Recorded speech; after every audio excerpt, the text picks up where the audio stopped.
सरांनी दुपारी 2 वाजता जो मला विनोद सांगितला त्याचा अर्थ रात्री 2 वाजता सूर्यवंशी पत्रकार आहे असं त्या पोस्टात चौकात बसले होते. मला म्हणजे या सर याला हसू दाखवा म्हणजे 100 रुपये पहिले. आता हसतो म्हणलं आम्ही एक विनोद सांगितलं पट्ट्या हसलाच नाही. दुसरा विनोद सांगितला त्यातला ठेवलीचा तरीही तो हसला नाही. आणि म्हणजे कम्युनिस्ट काय म्हणले का हसत नाही. मग तिसरा अस्कली ठेवणीचा विनोद सांगितला आणि काय आश्चर्य तरीही तो हसला नाही.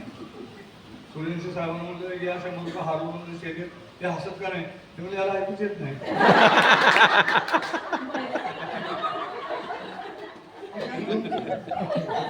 जीवनामध्ये अशा गमती मी आज तुमचं नुसतं कौतुक करणार नाही. शिक्षकांच्या काही सवयी शिक्षकांच्या आवडी निवडी शिक्षकांनी कसं शिकवावं जाता जाता संधी दिली नलवडे साहेबांनी सांगणार आहे. पुन्हा नंतर मला शिवाय दिल्या तरी चालतील काही. हो काय नाव समजा आमचे एक प्राध्यापिका होते. सवयी कशा सर्व हे पहा आज की नाही आपण शिवाजी महाराजांचा इतिहास पाहणार आहोत. हे पहा आज की नाही आपण शिवाजी महाराज लहानाचे मोठे होत होते. हे पहा आज की नाही आपण शिवाजी महाराज दादोजी कोंडदेव त्यांना शिकवत होते. हे पहा आज की नाही आपण शिवाजी महाराज इकडं पुण्यामध्ये होते. शहाजाचे मोगलांच्या स्वारी होते. हे पहा अहो म्हणलं मॅडम किती वेळा हे पहा काय पहा म्हणलं दर पहा. आमचे एक प्राचार्य तुम्हाला सांगतो त्यांना ही सवय या इकडे त्या तिकडे म्हणजे. आज आपण शिवाजी महाराजांचा इतिहास पाहणार आहोत. या इकडे शिवाजीराजे लहानाचे मोठे होत होते. त्या तिकडे शहाजी बसले मोहिमेत गेले. या इकडे जिजाऊ त्यांना कथा सांगत होत्या. त्या तिकडे शहाजीराजे मोगलांच्या युद्धावर होते. या आमच्या एका विद्यार्थ्यांनी लिहून ठेवलं की आज आपल्या प्राचार्या एका तासात या इकडे त्या तिकडे किती वेळा म्हणल्या 130 वेळा. काही समज आहे या इकडे म्हणजे शिकवण्याचे काय पण सवयी असतात लोक. अहो एक शब्द असं तर शिकवतो सगळं शर्टाची बटनच काढायला सुरुवात करायची पुन्हा बटन आहे. सवय लागून गेली तुम्हाला सांगतो. सवयी फार वाईट असतात. मी BEdला पाठ घेत होतो पुण्याला 50 वर्षापूर्वी. तर मी असं शिकवत होतो एका वर्गात. त्यावेळेला मला मागचे जे पाठ बघायला येतात त्याने शेरा मारला होता don't lean on the table Y teaching. Don't lean on the table Y teaching. आयुष्यात आतापर्यंत त्यांनी टेबलवर हात ठेवून शिकवलं नाही आणि बसून तर कधीच शिकवलं नाही. आमच्या काही काही शिक्षक टेबलवर बसून शिकवत होतो. एकदा मी एका मॅडमला म्हणलं टेबलवर बसून काय शिकवतो नाही म्हणजे जरा कंटाळा आला शिकवू नका ना म्हणलं. खाली बसून फक्त लिहून द्या पण बसून शिकवायचं नाही.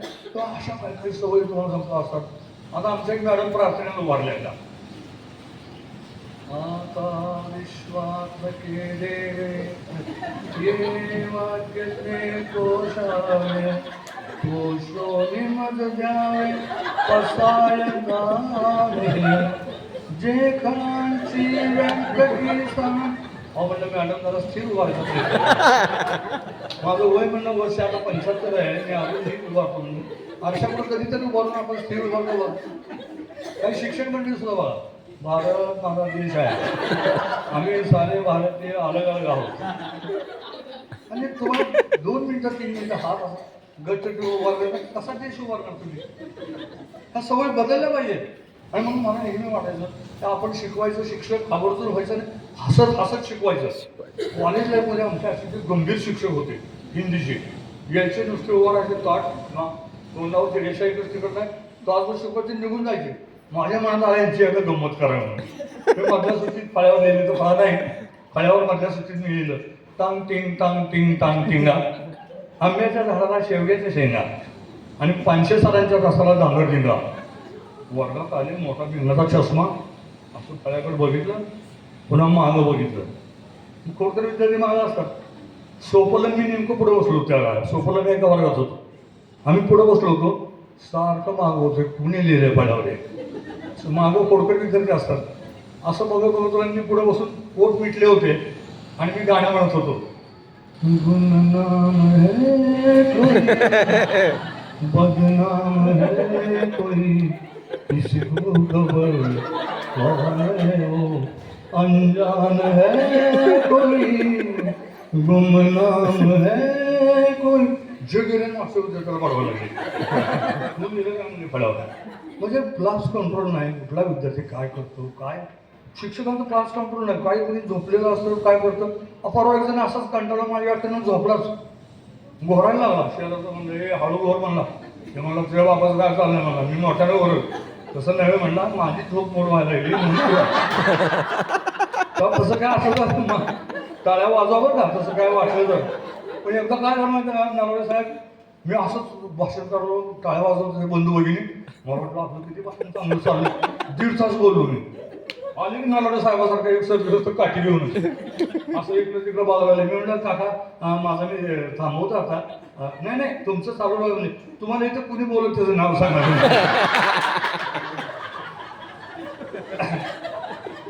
आणि दुसरी गोष्ट माझी भगिनीला विनंती आहे, टाळ्या वाजवायची कधी काटकसर करायची नाही. आता मंडळ वाजवल्या. मागं एकदा परमेश्वराच्या दरबारात नामस्कीर्तन चाललं होतं आणि त्या काळात आमच्या भगिनींनी टाळ्याच वाजवल्या नाहीत. तेव्हा देवाने यानं शाप दिलाय, इथून पुढच्या पिढ्या ना पिढ्या तुमच्या टाळ्या वाजवत असतील. दुसरं वाजवा टाळ्या नाही तुमच्या शिक्षकाचं काही सवय तुम्हाला कथन कसं असलं पाहिजे मी सांग, प्रभावी आणि प्रवाही असलं पाहिजे. ते झालं कथन. आता काव्यवाचन आपलं कसं असलं पाहिजे. आता मला माहिती आहे त्यातल्या निम्म्या भगिनींचं 10 सिनेमा नक्की पाठ असणार, पण कवितेला चाल लावायचं म्हणजे की आम्हाला जमत नाही. वर्षानुवर्षे आम्ही ऐकतो शिक्षकांच्या कविता, ये रे रे पावसा तुला देतो पैसा, पैसा झाला पोटा पावसाला मोठा, ये रे पावसा. पण जरा बदल करा ना त्यात थोडा. ये रे पावसा तुला देतो पैसा, पैसा झाला पोटा पावसाला मोठा, ये रे पावसा, ये रे पावसा रे तुला देतो पैसा, पैसा झाला पोटा रे पावसाला, ये रे पावसा. आम्हाला काय नाही, कविता नुसती वाचून दाखवायची, अर्थ सांगायचा, स्पेलिंग सांगायचं, निघाले पाठ घेऊन. असं नाही पाहिजे. जरा हसत कवितेला चाल लागेल. आजही मला 60 वर्षापूर्वीची एक कविता आठवते नाही, वयात मला वाटतं मी 5वीला असताना कविता होती ती. कवितेचं नाव केवढे हे करवरी आहे. मला वाटतं ते कुसुमाग्रजांची कविता असावी. त्या कवितेला 2 कडव्यांना वेगळ्या झाल्या होत्या. की कवितेचा भावार्थ असा आहे, पक्षी घायाळ होते आणि ते मरणार म्हणून आपल्या पिलांना भेटायला घरट्याकडे येते. घरट्याकडे आल्यानंतर कवींच्या पहिल्या 4 ओळी अशा आहेत पहा. क्षणोक्षणी पडे उठे परिबळे उडे बापडे, मनाल भुलली जगा विसरली प्रियाले करा, म्हणून अति संकटे परत पातले मी घरा, नसेल वही उष्णता नच कुशीत माझ्या शिरा. असं म्हणते म्हणजे असं कडवं आहे त्या कवितेचं पहिलं. आणि ती पक्षी घायला पडते मरते. मेल्यानंतर कवितेच्या 4 ओळी अतिशय कारुण्यपूर्ण अशा त्या ओळी आहेत पहा. मातीत ते पसरले अतिरम्य पंख, केले वरी उदर पांडुर निष्कलंक, चंचू तशी चौघडी पदलाम वेले, निष्प्राण देह पडला श्रमहीन माने, निष्प्राण देह पडला श्रमहीन माने. 2 कडव्यांना एका कवितेत 2 वेगळ्या चाली.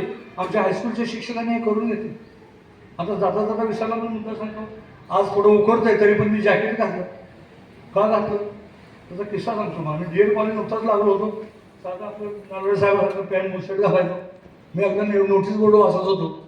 एक भला नाटका विद्यार्थी 2-3 वर्ष मॅट्रिकने नापास झालेला DEDला आला असावा.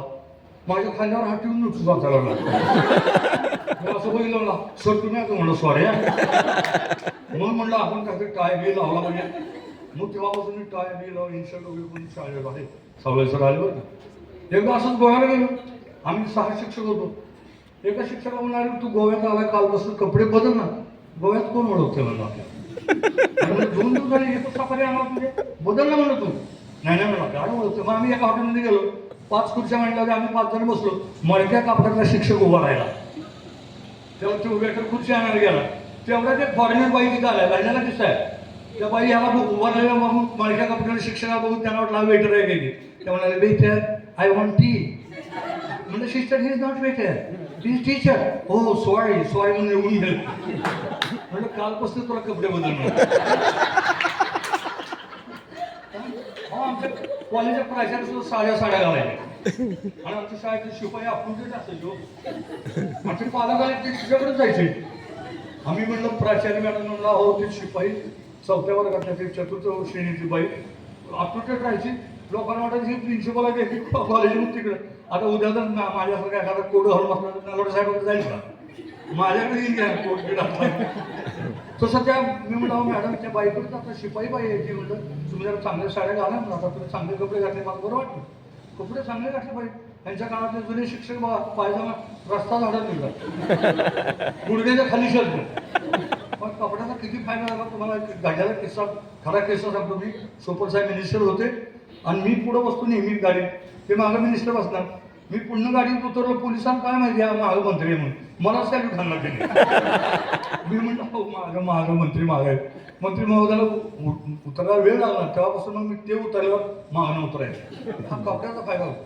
आता नाव सांगितलं पण मला एका मित्राने मला सिंगापूरला नेलं आणि हैदराबादच्या विमानतळावर उतरलो. माझ्या का अंगावर जॅकेट, तर सिक्युरिटीने माझ्याकडे बघितलं, मी त्याच्याकडे बघितलं, जय न सामानला. आणि मला ज्यांनी फॉरेनला नेलं त्याची टी शर्ट दाखवायला तुमच्या गळ्यात वाकेट असं उपयोग नाही, अंगावर जॅकेट असलं पाहिजे. जॅकेट असलं पाहिजे. म्हटलं मोदीचा माणूस दिसतोय असलं पाहिजे शिक्षकांनी. अहो मला माझ्याकडे कोर्सेसच्या मॅडम यायच्या 57 वर्षाचे एक बाई आले होते पुण्याहून. त्यांचं फडणीस आणणार होतं. सुरेख तुम्हाला समजा सुमन कल्याणपूरचं एक गीत त्यांनी म्हटलं ते मला खूप आवडलं. त्या मॅडमना मी 4 वर्गात मुलींच्या नेलं, गाणं लावलं आणि मी ते लिहून घेतलं गीत आणि मी ते पाठ केलं, आत्मसात केलं मी वयाच्या 50व्या वर्षी. या लाडक्या मुलांनो तुम्ही मला आधार, नवहिंदवी युगाचे तुम्हीच शिल्पकार. या लाडक्या मुलांनो आईस देव माना, वंदा गुरुजनांना. जगी भावने हुनी त्या कर्तव्य थोर जाना. गंगे परी पवित्र ठेवा मनी विचार. या लाडक्या मुलांनो शाळेत रोज जाता ते ज्ञान बिंदू मिळवा. हृदयात आपुल्या त्या देशाभिमान ठेवा. कुलशील मान राखा ठेवू नका विकार. या लाडक्या मुलांनो तुम्ही मला आधार, नवहिंदवी युगाचे तुम्हीच शिल्पकार. आलं पाहिजे आपल्याला. आजपासून तुम्ही लक्षात ठेवा, किमान तुम्हाला 25 तरी बडबड इथं अशा कविता मुखोद्गत पाहिजे. आता एक कथा पण नंतर सांगणार आहे, तुम्ही जर कंटाळणार आहे तुम्ही कथा सांगणार आहे. जेवण वगैरे झाले की नाही झालं?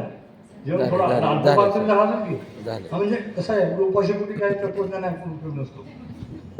तर तुम्हाला सांगतो आमचे शिक्षक हसत हसत व्याकरण मासाजा सतता गहे गण शार्दूल विक्रीडित जसा जसय लाग हे गण तिलाच पृथ्वी म्हणा. व्याकरण सुद्धा हसत शिकवायची. अहो एका शिक्षकाने फार गमत केली आमच्या लालवडे साहेब. म्हणजे निबंध लिहून घ्या, मला टायटल दिलं घराला लागले आत. आणि 10 वेळी त्यांनी लिहून दिले आम्हाला. आणि मला म्हणले आम्हाला म्हणले कुठलाही विषय आला तर हेच लिहून टाकायचं. अहो म्हणलं सर माझं ध्येय हा निबंध लिहायचा असतं तर घराला लागल्या. ते म्हणलं काय आवड आहे त्यामध्ये? तुझं ध्येय तू वैमानिक व्हायचं ठरवलंस, त्याप्रमाणे तू डेहराडूनला गेला ट्रेनिंगला. ट्रेनिंग घेता घेता तुझं विमान घेऊन तू गावाकडे आला. विमान तुझ्या गावावरच्या गिरट्या गाव लागलं आणि विमानानंतर तू खाली घराकडे बघितलं, घराला लागली लिहून टाकायचं. दुसरा विद्यार्थी उभारला, म्हणलं मला पडलेलं स्वप्न निबंध असेल तर कसं काय? काय नाही अवघड. दिवसभर तू खूप खेळलास, रात्री गाढ झोपी गेला, झोपेत तुला स्वप्न पडलं, स्वप्न घराला ट्रिक्स शिक्षकांनी आम्हाला सांगितलं. माध्यमिक शिक्षक आमचे होते, खूप चांगले शिकवले महाराजांनी. तर हे आपल्याला आलं पाहिजे. आता काही काही गोष्टी तुम्हाला सांगतो मी. एकदा म्हणलं टीचर मस्ट बी ॲक्टर, शिक्षक नट असावा. टीचर मस्ट बी ॲक्टर आहे की नाही, पण शिक्षक नट असावा. असा अर्थ शिक्षक नटखट नसावा. हां मग हसत खेळत का म्हणत नाही मी. शिक्षक वर्गात खेळायला तर पंचायत होईल ना. हसत हसत अध्यापन हा माझा विषय काय असतो, हसत हसत अध्यापन. मी एकदा असं सांगितलं, अशोक कुमार विद्यार्थी वर्गात शिक्षक पाठ घेताना म्हणे शिवाजी महाराजांनी अफजल खानाची भेट ठरली. त्याप्रमाणे शिवाजी महाराज अफजल खानाच्या भेटीला आले. शिवाजीने औरंगजेबाला बघितलं आणि शिवाजी म्हणाले, अहो कितने आदमी है? अरे म्हणलं शिवाजीने काय शोले बघितला होता का? इतिहासात विनोद करायला म्हणजे विनोद शिकवायचा अर्थ हसत खेळ शिकवा म्हणजे इतिहासात विनोद करा म्हणलं नाही. वाजी प्रभू देशपांडेने खिंडीमध्ये तलवार बसली आहे मोठ्या मोठ्या देशमुखाचा पवार आहे का वर्गात? चांगल्या भाषेत सौम्य भाषेत व्यवस्थित शिकवा काय नाही तुम्हाला फक्त आरडाओरडा करतील शिक्षक काय सांगते अशा ह्या खूप सवय असतात. काय काय पुढाऱ्या सवय एक पुढारी होती तुम्हाला आठवलं बघा. आम्ही नुकतीच शेतकऱ्यांना कर्जमाफी केलेली आहे आणि आम्ही त्यांना शेतकऱ्यांना कर्जमाफी केल्यामुळं या पुढच्या काळामध्ये आत्महत्याची शक्यता अजिबात नाही. कोणीही आत्महत्या करणार नाही असं आम्हाला वाटतं. कोण? पृथ्वीराज चव्हाण. विलासराव देशमुख. विलासराव देशमुख. स्वतः हातवारी बोलतो. अच्छा. शरद पवार कधी हातवारी करतात का? नाही. सोनिया गांधींनी कधी हातवारी केली का? काही लोकांना ह्या सवय असतात तेव्हा शिक्षकांच्या सुद्धा सवय बदलल्या पाहिजेत. म्हणून मी तुम्हाला पहिल्यांदा सांगितलं की आपलं कथन प्रवाही आणि प्रभावी असलं पाहिजे. कथन प्रभावी का म्हणतो मी? अहो समजा शिक्षकाने अगर झाशीच्या राणी धडा घेतला आणि ती शिक्षक म्हणाली मुळीच देणार नाही झाशीच्या राणी.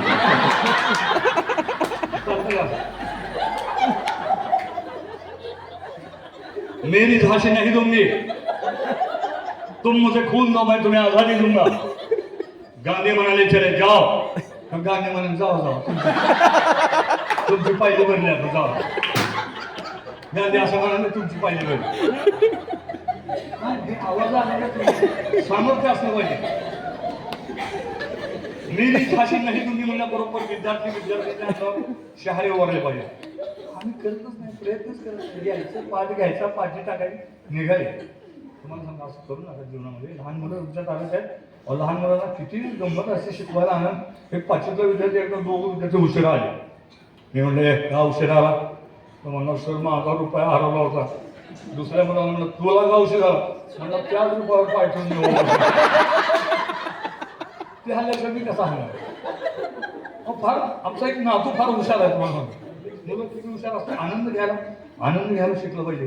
छोट्या छोट्या मुलांच्या कृती शब्द तुम्ही ऐकलं पाहिजे. मला परवा नातू म्हणला आजोबा आई वडील हुशार असतात तर मुलं हुशार असतात. मी म्हणलं आई वडील हुशार असतात. मग म्हणलं दुर्बिणीचा शोध कोणी लावला आजोबा? मी म्हणलं गॅलिलिओनी लावला. मग त्याच्या बापाने का नाही लावला म्हणलं पाणी पाणी पाणी सांगायचं लक्षात राहून एवढे सर पाणी त्याच्या बापाने लावला म्हणून शोध. छोटा नातू तुम्हाला सांगतो. तेव्हा ह्या गमती जीवनामध्ये असा आनंद घेतला सर. वर्गामध्ये खूप तुम्ही असं शिकवलं ना की मुलं घरी आनंदाने बडबडत जातात. आम्हाला की नाही आज मॅडमनी हे गीत गाऊन दाखवलं ही कविता ऐकवली केवढा आनंद असतो घरी. आणि आमचं असं सगळं दुःखात चाललं सगळं. अहो मी तुम्हाला सांगतो मी 50-60 वर्ष लग्नात झाली माझं काय अजून एकदाही आपल्या बायकोचं भांडण झालं नाही. घरीच नसतो मी.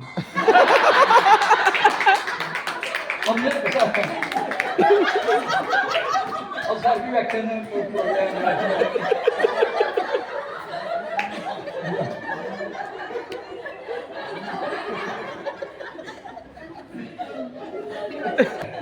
मनोहर साहेबांनी त्यातलंच प्रेरणा करून सगळं उभं केलं. म्हणजे घरी बसले असेल विचारल्यानंतर सुद्धा तुम्हाला आता घरी बसायचं नाही. लोकांना हसवत राहायचं तुम्हाला. आनंद किती हो काय काय गोष्टी किती आनंद. एकदा डोळे दवाखान्यात मला डोळे दाखवायचे म्हणजे डॉक्टर साहेब मला 2-2 प्रतिमा दिसत आहेत. त्यांनी बारकाने असं होईल म्हणजे तुम्ही हे सांगायला 14 जण कशासाठी आहात?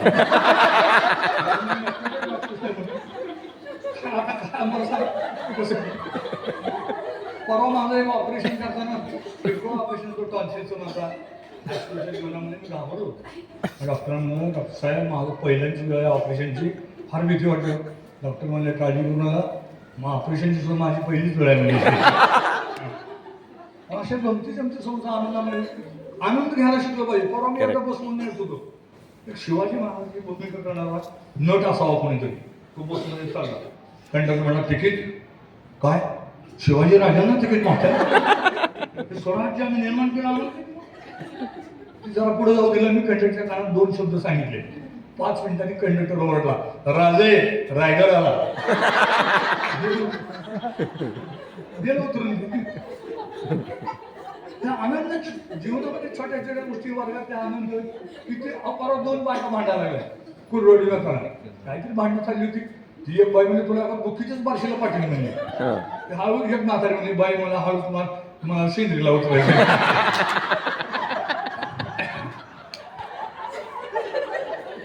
काय थोडंसं बायका कशी कधी कुठं भांडली काय सांगू.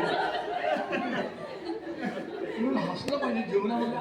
हसलं पाहिजे. हसायला पैसे लागत नाहीत. नाही तुम्हाला काही पैसे दिले हसा म्हणून नाही. सगळं गंभीर तुम्हाला सांगतो घरात गंभीर शाळेत गंभीर मित्रात गंभीर मग जगायचं कशाला गंभीर राहायचं. हसलं पाहिजे. आणि आता एका विद्यार्थ्यांनी माझ्या विद्यार्थ्यांनी मी नेहमी सांगत आलो कोणत्याही परिस्थितीत आत्महत्या करायची नाही. माझ्या अख्ख्या 10-12 वर्ष कॉलेजच्या कालावधीत 2-3 हजार विद्यार्थी 2000 विद्यार्थी माझे शिक्षक आहेत. 2 विद्यार्थ्यांनी आत्महत्या केली. एक विद्यार्थी मला आत्महत्या कळली नाही नगरची होती पण बार्शीतली एक आपल्या कमी उपायाच्या रोडची पोद्दार म्हणून विद्यार्थिनी होती. तिला मी आदल्या दिवशी शाळेत म्हणलं अहो पोद्दार तू फार सिरियस दिसते काय गडबड काय नाही म्हणजे सर माझी तब्येत बरी नाही. दुसऱ्या दिवशी तिने आत्महत्या केली. आणि कारण काय आत्महत्याचं तर आई म्हणजे मामाच्या मुलाबरोबर तुला लग्न करावं लागेल. तिने म्हणायचं D.Ed झाली की करते D.Ed झाली की नोकरी लागली करते नोकरी लागली की म्हणायची मम्मी तू पप्पा भाऊ आपण सगळे मिळून निर्णय घेऊ. पण त्या क्विक ह्याच्यामध्ये तिने दुसऱ्या दिवशी आत्महत्या केली. जाळून घेतलं. लक्षात घ्या आत्महत्येचं झाडं स्त्रियांनीच करावं. पुरुष मरत नाही सहसा आत्महत्याने. मेला शिक्षक एखादा आत्महत्या करून नवरा साहेबांनी पगारला उशीर लावला मी पाणी घेतली नाही मरत. पुढे मेला कधी चपलानं मार खातात दगड खातात आत्महत्या करत नाही. मला दगड मारला कार्यकर्त्यांनी माझ्या गाडीवर हल्ला केला पुढे मरत नाही आत्महत्या. म्हणून तुम्ही सुद्धा लक्षात ठेवा कुठल्याही परिस्थितीत आत्महत्येचा विचार येता कामा नये. आता तुम्ही मला वाटतं तुम्हाला सासू असतील घरी सासूचा नामकरण काय सारख्या सूचना सू आणि सून म्हणजे सूचना नको तर आता हे मेळ कसा लावायचा तुम्हाला काही नाही. सासूबाईला दर 2 तासाला विचारत चला सासूबाई चहा घेणार का सासूबाई चहा 2 तासाला विचारायचे. त्यांना डायबिटीस असतो बरं नसला असतं ते म्हणतात आपण 1 कप चहा घेतो हिला पण 1 कप घ्यावा दिवसातून 3 कप चहा 3 वेळा चहा म्हणजे 6 कप चहा झाला. साखर आपल्या पोराची जोडायची आणि काळजी वाटायची त्याला. पण त्या सासूबाई मला कौतुकानं सांगता असलं काय माझी सून इतकी सारखी 2-3 तासाला चहा घेणार काळजी काय गोड बोलायला काय जातं मला सांगा. पण बायकांना हे जमत नाही अनेक लोकांना जमत नाही शिक्षकांना सुद्धा जमत नाही. गोड बोला विद्यार्थ्याला मारायचं कारण नाही. मी कधीही फार मारलं नाही विद्यार्थ्याला कधी रागवलं नाही काय नाही. शिक्षकांना सुद्धा मी प्राचार्य होतो तेव्हा हे होतं मेमो कधी दिला नाही. मी काय करायचं कॉलेज सुरू व्हायच्या आधी 15 मिनिटं प्रार्थनेला हजर व्हायचं. मीच 15 मिनिटं हजर म्हणलं त्यांच्यावर जबाबदारी. बरं एखाद्या शिक्षकाला काम सांगितलं ते होत नाही म्हणलं तुम्ही म्हणायचं तुम्ही आपलं कागदावर 2 वेळी लिहून द्या हे माझ्या होत नाही. मी मेमो दिलं नाही काही कुणाला लिहून द्या का तुम्ही हे काम होत नाही नालावडे साहेबांना मला सांगितलं म्हणून लिहून द्याल का रेकॉर्ड झालं ना तुमचं 2-4 वेळा लिहिलं की युअर सस्पेंड. अच्छा ऑटोमॅटिकली नालावडे साहेबांना तुम्ही आता घरचीच कामं बघा. तेव्हा जीवनामध्ये वेळेला फार महत्त्व दिलं पाहिजे अप टू डेट आणि खेळलं पाहिजे. विद्यार्थ्यांना खेळवा. माझी नालावडे साहेबाबद्दल जाहीर तक्रार करत नाही मी मला खेळू द्या. मला मी पूर्वीपासून होतो त्याला ती जागा मिळाली पाहिजे ग्राउंडला आणखी खूप खेळलं पाहिजे. किती आयुष्यात आम्ही खेळलो. मी मुलींच्या कॉलेजमध्ये असल्यामुळे मी रिटायर होतो आणि मुलीमध्ये व्हॉलीबॉल खेळायचो. मी शिकवायचो. आमचं कॉलेज D.Ed कॉलेज अध्यापक विद्यालय नालावडे साहेब जिल्ह्यामध्ये 2 क्रमांकाचं कॉलेज होतं. सगळी बक्षीसं आम्हाला प्रश्नमंजुषाची बक्षीसं आमची कबड्डीचं आमचं खो खोचं आमचं व्हॉलीबॉलचं आमचं वक्तृत्वाची 3 बक्षीसं आमचं. वक्तृत्व सुद्धा आलं पाहिजे. वक्तृत्व ही सुद्धा कला आहे पण काही लोकांना जमतच नाही. कथन बरोबर नाही काव्य वाचन बरोबर नाही. आता कंटाळा आला नाही ना मग आता कथेकडे बोलू का एखादी छोटी कथा शिक्षणाधिकारीची कथा आहे बरं का पण जुन्या जमान्याचं शिक्षणाधिकारी तालुक्याची शाळा तपासून शिक्षणाधिकारी वाडीची शाळा तपासायला जाणार होते. तालुक्याचे मुख्याधिकारी म्हणजे साहेब पाऊस पडलाय सायकल इथंच ठेवा मधल्या पाऊल वाटेने चालत जावा. साहेब निघाले पाऊस पडला होता चिखल झाला होता. डावा पाय ठेवला वाटेवर फसायचा डावावर काढला की उजवा फसायचा असं करत चालले होते साहेब. ताऱ्यावरचा डोंबारी कसा चालतो तशी अवस्था साहेबाची झाली. काही वेळा अंतर चालून जातात साहेब घसरले धपकन पडले. पडल्यावर कसं तर उठले सावरले. साहेबाच्या पाठीमागचा भाग आता बैलगाडीच्या बैलाचा मागचा भाग दिसतो ना तसा दिसायला लागला. मग साहेब गेले वाडीत गेले. वाडीत गेल्याबरोबर साहेबाच्या भोवती 10-12 पोरं आली. साहेब म्हणले शाळा कुठं आहे? एक पोरगं म्हणलं ती काय लिंबाच्या झाल्याच्या पड्यात शाळा आहे. साहेबांनी बघितलं आणि म्हणजे 10-12 लिंबाची झाडं आहेत, शाळा नेमकी कुठं आहे? नकटं पार पुढं आलं. मी म्हणलं साहेब नाकासमोर नीट बघा, नाकापूरचा जो लिंब आहे ना सरळ त्याच्या पलीकडे शाळा आहे. साहेबांनी सरळ बघितलं नाकापुढं लिंब दिसला. शाळेत गेले. सगळीकडे सामसूम, एक वर्ग फक्त उघडा होता. साहेबांनी त्या वर्गात पाऊल ठेवला. बघतात तर शेळी आणि 2 कोपरे टेबलाला बांधलेली आणि कोपऱ्याला वर्गात कुत्रं बसलेलं. साहेबांनी कुत्र्याकडे बघितलं, कुत्र्याने साहेबाकडे बघितलं. साहेबाला वाटलं आता क्षणभर आपण चालवलं, कुत्रं नक्की चालवलं. साहेब वर्गाच्या बाहेर आले, कडी लावली आणि त्या वाडीतल्या हनुमान मंदिरामध्ये येऊन बसले. हनुमान मंदिरामध्ये साहेब बसले तोच कोपऱ्यात पण आवाज आला. पण आवाज आल्यावर त्या सदग्रस्तांनी साहेबाला विचारलं कोण गाव पाहुणं? ते म्हणजे मी आलोय, तालुक्यात आलोय. हां तंबाखू आहे म्हणजे खायला? हो म्हणजे मी तंबाखू खाणार नाही म्हणजे मी. मग कशाला आला? मी शाळा तपासायला आलो. शाळा तपासायला आलो म्हणजे डोक्याची टोपी नीट केली, धोतराचा सव्वा नीट ठेवला, मी शिक्षक आहे म्हणजे. हा म्हणजे गुरुजी जेवढं हा म्हणजे बदली सुट्टी झाली, जरा पत्र असल्यामुळे मोकळतं म्हणजे साहेब. मधल्या सुट्टी आलं तेवढा जरा गार वाटलं, झोपलो. मूर्खासारखं बोलणं म्हणजे चला शाळेत. गुरुजी पुढं साहेब मागं गेले गुरुजी त्यांचा वर्ग बघितला. साहेब बघा म्हणजे खेड्यातली मुलं किती नालायक असतात, हलकट असतात म्हणजे माझ्या वर्गाची कडी लावली म्हणजे. साहेबांनी मीच लावली. वर्ग उघडला. ते हे विद्यार्थी का म्हणजे तुमचे? नाही त्याचं काय म्हणजे साहेब पाऊस पडतोय, कुंभार म्हणला 2 दिवस निवारा करतो, शाळा शिळे इथं बांधतो, पुन्हा घेऊन जातो. म्हणजे कुत्र्याचं काय? माझी शाळा चुकल पण मला कुत्र्याची एक दिवस शाळा चुकत नाही म्हणजे, रोज शाळेत असते. मूर्खासारखं बोलणं म्हणले. हकला त्याला. त्या गुरुजीने कुत्र्याच्या पेटात लाग घातली. कुत्रं साहेबाकडेच गुरगुरू गेलं. साहेब म्हणजे विद्यार्थी कुठे आहे? साहेब आता विद्यार्थी आपण मधल्या सुट्टीत गेले. साहेब गुरुजी 10-12 हाका मारले. 10-12 विद्यार्थी आले. त्यातला एक विद्यार्थी जो आला त्यांनी शेंगाची पिशवी गुरुजी पुढे उठली आणि घ्या म्हणले गुरुजी आता शेंगा, उद्या चालेल नाही चालेल का? शेंगा. दुसरा विद्यार्थी म्हणला सर गुरुजी म्हणला मी गुळ आणला म्हणला. अहो काय म्हणजे तुम्ही विद्यार्थ्यांना शेंगा गुळ घेता काय? तो ते गुरुजी म्हणले इथला पद्धत आहे म्हणजे बांधवाडीची खेड्यातली, काही माल शाळेत शेंगा वगैरे झाले की विद्यार्थी आणून देतात. दुसरा विद्यार्थी म्हणला साहेब ह्यांचं काय ऐकून म्हणजे गुरुजी तुम्ही आम्हाला नेहमी म्हणता खोटं कधी बोलू नये, आज तुमचा श्रावणी सोमवार असल्यामुळं ह्याला शेंगांना मला गुळ आणायला सांगितलं होता. दुसरा विद्यार्थी म्हणला अहो साहेब हे काहीच नाही म्हणला, तंबाखू सुद्धा गुरुजी आमच्याकडे मागून खातात म्हणला. ते पोरांनी विद्यार्थ्यांनी जीभ चावली, आपण तंबाखू खातो कळलं म्हणून. शाळा सुरू झाली. गुरुजी साहेब म्हणजे पाठ घ्या. पाठ घेताना गुरुजींनी आईचा पाठ घ्यायला सुरुवात केली आणि आईचं वर्णन करता करता गुरुजीच्या डोळ्यात पाणी आलं आणि मागचा एक विद्यार्थी गलगेसारखा हसत होता. म्हणजे उभा का असतो? नाही साहेब गुरुजी मारतील. अरे उभा म्हणतो ना. हो गुरुजी त्यांना मारायचं नाही. नाही नाही मार. का असतो? कशाचं म्हणजे आता इथं आईची कविता शिकवता रडायला लागले. आम्ही त्यांच्या घराशेजारी जातो, रोज आईची त्यांची भांडणं चालू आहे म्हणजे. बायकोचं ऐकून रोज आईला शिव्या देतात म्हणजे. झालं गुरुजीचं सगळं भीक फुटलं, रिपोर्ट तयार झाला इन्स्पेक्शनचा यांचा. आणि साहेब म्हणजे आता मला तालुक्याला जायचं आहे, दिवस मावळत आला होता. साहेबाला गुरुजी म्हणजे तुम्ही बसा म्हणले मारुती मंदिरात, मी आता कंदील घेऊन येतो म्हणजे रात्र होईल तुम्हाला जायला. गुरुजी कंदील आणायला गेले. तो साहेब देवळाच्या पायरीवर बसले होते. प्रत्येक शेतकरी खेड्यात न्यायचं बैल गुरंढोरं घेऊन टाऊन करत देवळातले घंटा वाजवायचे. साहेबाला म्हणून कोण गाव पाहुणं? साहेब म्हणजे मी असा शिक्षणाधिकारी आहे, इकडे आलो होतो. दुसरा शेतकरी यायचा टाऊन करत घंटा जय बजरंगबली, कोण गाव पाहुणं? अरे म्हणजे किती लोकांना सांगू? एक शेतकरी म्हणला बघा इथं चोर येतात, डाकू येतात म्हणजे, इथं काय पोलीस नाही. आम्ही विचारतो म्हणजे सगळ्यांना. इकडं गुरुजी गेले, एका बाईच्या दारात गेले म्हणजे कंदील आहे का? ते म्हणजे कंदील आहे पण वात नाही. दुसऱ्या बाईच्या दारात गेले म्हणजे वात आहे पण तेल नाही. तिसऱ्या बाईच्या दारात गेले कंदाला काचच नाही. अर्धा तास होऊन गेला, दिवस मावळा, अंधार पडला. गुरुजी धावत पळत आले. साहेब आपण गुरुजीची वाट बघून देवळात बसलेले. साहेब तुम्ही इथंच असला अजून?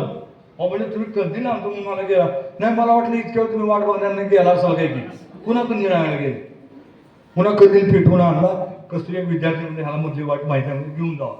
विद्यार्थी पुढं साहेब मागं, पाऊस पडला होता दिवसभर, चिखल होता, रस्ता घसरत होता, अजून घसरत होते. साहेब विद्यार्थी म्हणजे काय झालं साहेब? अरे काय नाही काय चल म्हणाले. आदळत आपटत अडखळत हे चालले होते दोघं. 5 मिनिटांनी काय झालं, प्राण्यांचा आवाज ऐकू आला. प्राण्यांचा आवाज ऐकल्यावर गुरु साहेब म्हणाले अरे कसला आवाज आहे? अहो म्हणला साहेब लांडग्यांचा आवाज आहे म्हणले. हे अंगावर सोयीचा आवाज येऊ शकतात म्हणले. मग तो साहेबाच्या कशाला कोरडच पडली. साहेब म्हणले अरे पाणी पाणी आता कुठलं पाणी आणून म्हणलं अंधारात. म्हणले मी विहिरीत पडेल की म्हणजे पाहिलं नसतात विहिरीला. म्हणला खंदीलाच पाणी का असं म्हणलं थोडं पॅक घेतलंच. अरे नको म्हणले तसं नको. मग चल म्हणले आता लवकर लवकर जायचं बघ. हळूहळू गेलं कंदील फापकडे विजला. कंदील विजल्यावर अर्ध्या तासाने विद्यार्थी म्हणून साहेब काढायची किती काढू का अर्ध्या तासाने. अरे म्हणजे तो कंदील विजल्या का नाही काढल्या. त्याचं काय म्हणले दुपारी मी सांगितलं गुरुजी तंबाखू आमच्याकडनं मागून खातात आणि आता काढ्याची किती माझ्या खिशात आहे म्हणजे तुम्हाला काय वाटेल म्हणून मी काढलेलं आहे. काढ काढ काढ म्हणजे 3 काड्या होत्या. 3 काड्या होत्या. साहेबांनी एक काडी उडली खंडाला वारा होतं विजली. दुसरी काडी उडली ती विजली. विद्यार्थी म्हणा साहेब त्याला प्रॅक्टिस लागते म्हणा. आम्हाला प्रॅक्टिस आहे म्हणा. डॉक्टरांच्या सोगांनी कांदावर धरा म्हणा मी बरोबर खाल्लं काढी लावतो. समोरून बघा म्हणजे बाबा नाही लावतो म्हणजे काय प्रॅक्टिस आहे म्हणजे आमचं. विद्यार्थ्यांनी काडी उडली कंदील पेटला. काय अंतर चालू गेलं पुन्हा कंदील फाकून विजला. विद्यार्थी म्हणा साहेब कंदील विजला म्हणला आता तुम्ही आमच्या गुरुजीचं कडं काही इन्स्पेक्शन घेतलं का. हो म्हणजे कडं असं सस्पेंडच करणार. त्यानंच घोटाळा म्हणजे गुरुजीने ह्याच्यात निम राखेलं निम पाणीच ओतलं म्हणजे राखेल दिलं म्हणजे संपूर्ण आता पाणीच राहिले. अरे म्हणजे मग आता कसं जायचं आता म्हणजे आवडा ते प्राणी ओरडा लागले. मग काय म्हणलं असं करू आपण झाडाच्या बुंद्याशी बसू म्हणले. मग ते दोघं झाडाच्या बुंद्याशी रेल्वे प्लॅटफॉर्मवर अशी कशी बसलेले असतात तसेच ते दोघं झाडाच्या बुंद्याशी बसले. 10 मिनिट झाले असतील नसतील तोच विद्यार्थी चमकला. तिकडनं कोंबड्याचा आवाज आला. याचा कशाचा आपण बाग कोंबड्याची बाग ऐकवल्यावर विद्यार्थी चमकला. साहेब घोटाळा झाला की काय झालं म्हणा. कशाचं काय म्हणणार रात्री अंधारात रस्ता चुकलो म्हणला. पुन्हा शाळेची पाठभिंती सरायली म्हणा. आणि शाळेच्या पाठभिंतीवर लिहिलं होतं ज्ञानाचा दिवा घरोघरी लावा. ज्ञानाचा दिवा घरोघरी लावा.